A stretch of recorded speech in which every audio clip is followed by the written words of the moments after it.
नमस्कार। तो चलिए आज का अभ्यास प्रारंभ करते हैं। सुखासना की अवस्था में बैठते हुए दोनों हाथों को घुटनों पे रख दीजिए और लंबी सांस लेते हुए ओम का उच्चारण कीजिए।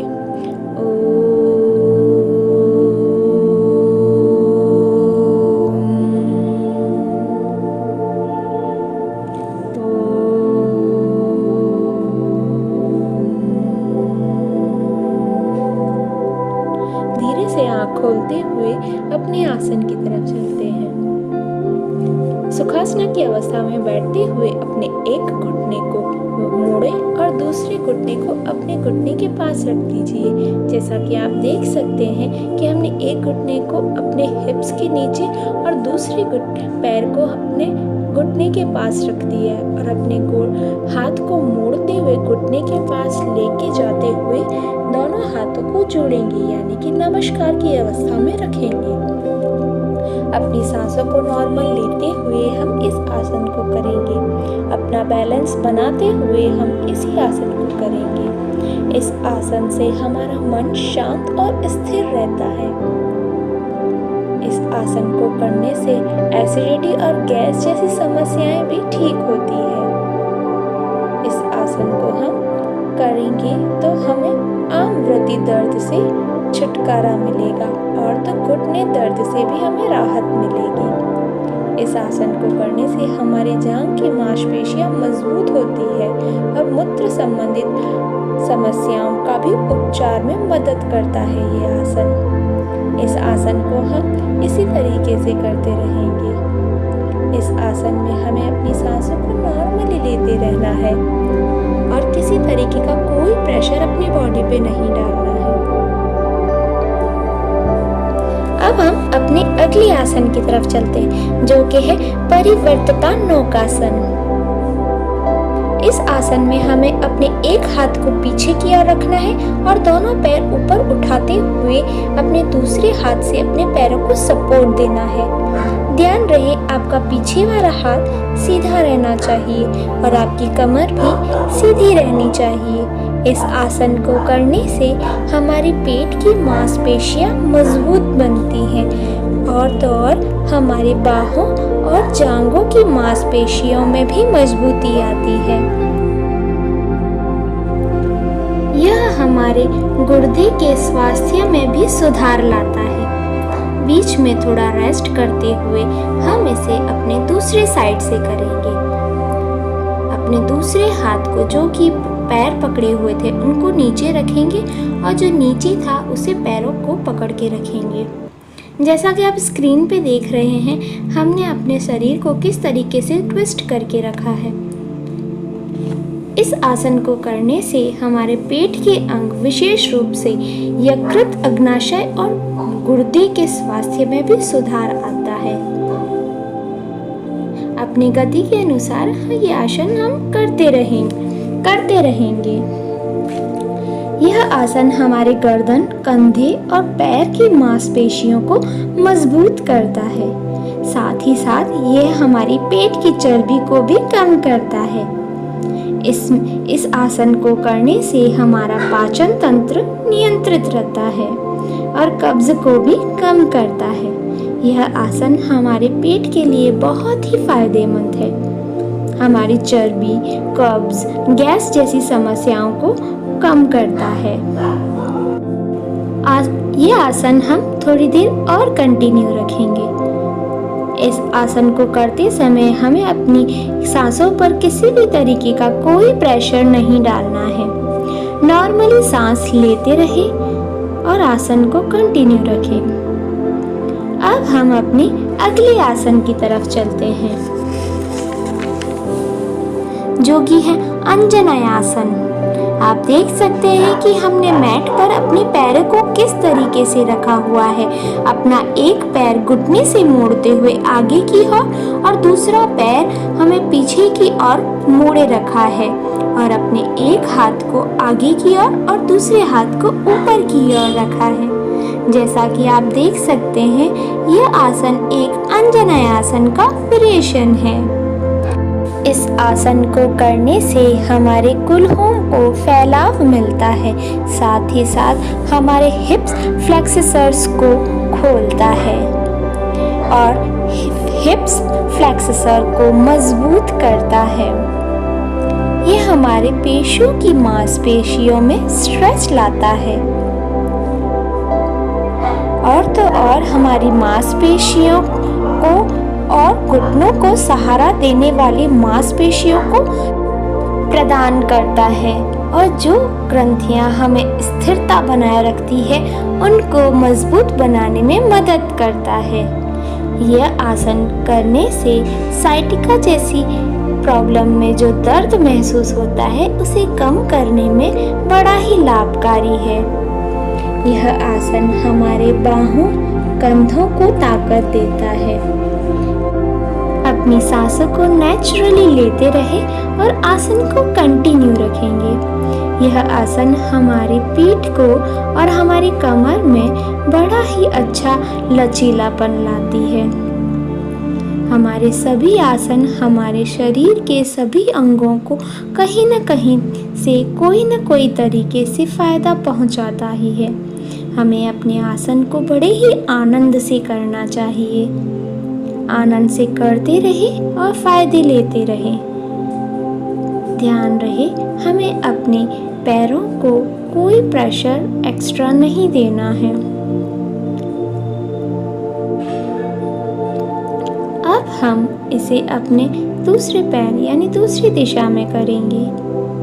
अपने एक पैर को मोड़ते हुए दूसरा पैर पीछे की ओर रखना है और अपने एक हाथ को अपने कंधे की सीध में और दूसरा हाथ अपने सर के ऊपर रखना है। जैसा कि आप स्क्रीन पे देख सकते हैं कि हमने अपने पैरों और अपने हाथों को किस तरीके से रखा हुआ है। अब हम मैट पर बैठ जाएंगे। हम अब अपने अगले आसन की तरफ चलते हैं, जो है अंजनायासन का दूसरा वेरिएशन है। इसमें हमें अपने घुटनों के बल बैठते हुए अपने एक घुटने को आगे की तरफ रखना, दूसरा घुटना अपने मैट पे रखना है। अपना एक हाथ अपने पीछे वाले घुटने के पैर के तलवे पे रखना है और दूसरा हाथ हमें ऊपर की ओर रखना है। हमारी दृष्टि हमें जैसा कंफर्टेबल लगे हम उस दिशा में रख सकते हैं। इस आसन को करने से हमारे ग्लूटस की मांसपेशियां और क्वाड्रिसेप्स को मजबूत करता है। यह आसन हमारे हिप्स और हिप में फ्लेक्सर्स को स्ट्रेच करता है। बीच में थोड़ा रेस्ट लेते हुए हम फिर से इसी अवस्था में आ जाएंगे। घुटनों के बल पे बैठते हुए हमारा एक घुटना आगे की तरफ, दूसरा घुटना मैट पर और हमारा एक हाथ मैट पर रखे पैर के तलवे पर और दूसरा हाथ हमारा ऊपर की ओर होना चाहिए। किसी तरीके का कोई भी थकान महसूस हो रही हो तो वज्रासन की अवस्था में बैठते हुए अपने सर को मैट पर रख दीजिए और अपने हाथ अपने सर के नीचे होना चाहिए। इस अवस्था में हम थोड़ी देर रहेंगे ताकि हमारी थकान कम हो जाए। अब हमारी थकान कम होते ही हम फिर से इस अवस्था में आ जाएंगे, यानी हमारे आसन अंजनायासन की अवस्था में आ जाएंगे। आप देख सकते हैं कि हमने अपने पैर को किस तरीके से मैट पर रखा हुआ है और अपने हाथ को घुमाते हुए पीछे की ओर रखा है और अपना दूसरा हाथ ऊपर की ओर रखा है। यह अंजनायासन का वेरिएशन है। इस आसन को करने से आपकी ध्यान केंद्रित करने की क्षमता को बढ़ाता है और निर्माण करता है। यह साइटिका में भी राहत दिलाता है। इस आसन को करने से हमारा पाचन और प्रजनन अंगों को उत्तेजित करता है और तो और यह हमारे शरीर को टोन और स्फूर्ति प्रदान करता है। और ये आसन आपको अपना संतुलन सुधारने में भी मदद करता है। सांसों को नॉर्मली लेते हुए किसी भी तरीके का कोई स्ट्रेस नहीं लेना है। अब हम अपने अगले आसन की तरफ चलते हैं। हमें मैट पर सीधा खड़ा हो जाना है। अपने दोनों पैरों को फैलाते हुए एक पैर आगे की तरफ और दूसरा पैर पीछे की तरफ। आप देख सकते हैं कि हमने अपने तलवों को किस तरीके से रखा। अपना एक हाथ अपने घुटने पर और दूसरा हाथ हमारे कमर पर होना चाहिए। हमारा राइट घुटने पर हमारा लेफ्ट हाथ होना चाहिए और हमारा राइट हाथ पीछे की ओर होना चाहिए। आप देख सकते हैं कि हम किस तरीके से इस आसन को कर रहे हैं। इस आसन को करने से हमें हैमस्ट्रिंग की मांसपेशियों को खिंचाव प्रदान करता है। यह हमारे पेट के अंगों को टोन करता है। इस आसन को हम अपने अब दूसरे पैर, जो पैर पीछे की ओर था वो हम आगे की ओर करेंगे और जो आगे की ओर था वो पीछे की ओर करेंगे और जो हाथ हमने पीछे की ओर रखा था वो हम अपने घुटने पर रखेंगे। आप देख सकते हैं कि हम जिस साइड हम झुक रहे हैं उसी हाथ को हम अपने पीछे वाले घुटने से पकड़ा हुआ है। आप देख रहे हैं स्क्रीन पर कि हम किस तरीके से इस आसन को कर रहे हैं। इस आसन को करने से हमारी रीढ़ और कूल्हों को लोच सुधार करता है। इस आसन को करने से हमारी रीढ़ की हड्डी जो है उसकी मांसपेशियों को फैलाव मिलता है और हमारी आसन को करने की शक्ति बढ़ाता है। इस आसन को हम इसी तरीके से करते रहेंगे।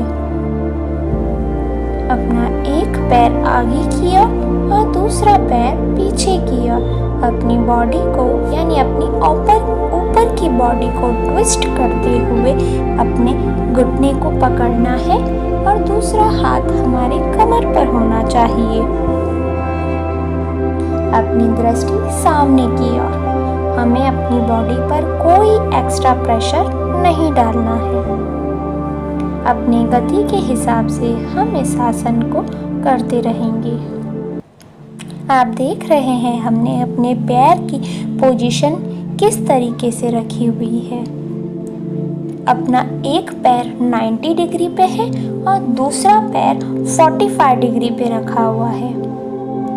अपने हाथों को स्ट्रॉन्ग कीजिए। इस आसन को करने से हमारे कंधे और घुटने की हड्डियां मजबूत बनती है। अब हम अपने अगले आसन की तरफ चलेंगे। धीरे से दोनों पैरों को पास में लाते हुए हम मैट पर लेट जाएंगे। अपने दोनों पैरों को फैला दीजिए और अपने हाथों की हथेलियों को नीचे जमीन पर रखते हुए अपनी हथेलियां आकाश की ओर होनी चाहिए। ये शवासना की अवस्था है। इस आसन में हमें अपनी सांसों को नॉर्मली लेते रहना है। किसी तरीके का कोई प्रेशर अपनी बॉडी पर नहीं लाना है। बाह्य जगत से ध्यान हटाते हुए पूरा ध्यान आप अपने शरीर पर रखिए, अपनी बॉडी पर रखिए। आपका ध्यान आपकी सांसों पे होना चाहिए। आपका ध्यान आपके मस्तिष्क पे होना चाहिए। अब धीरे से हम अपने घुटनों को मोड़ते हुए जमीन की तरफ लाएंगे और अपने हाथ को अपने सर के नीचे रख देंगे।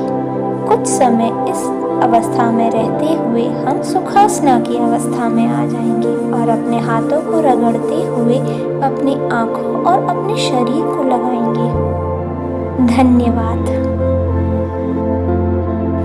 Like, subscribe, bell icon, share और कमेंट करना ना भूलें।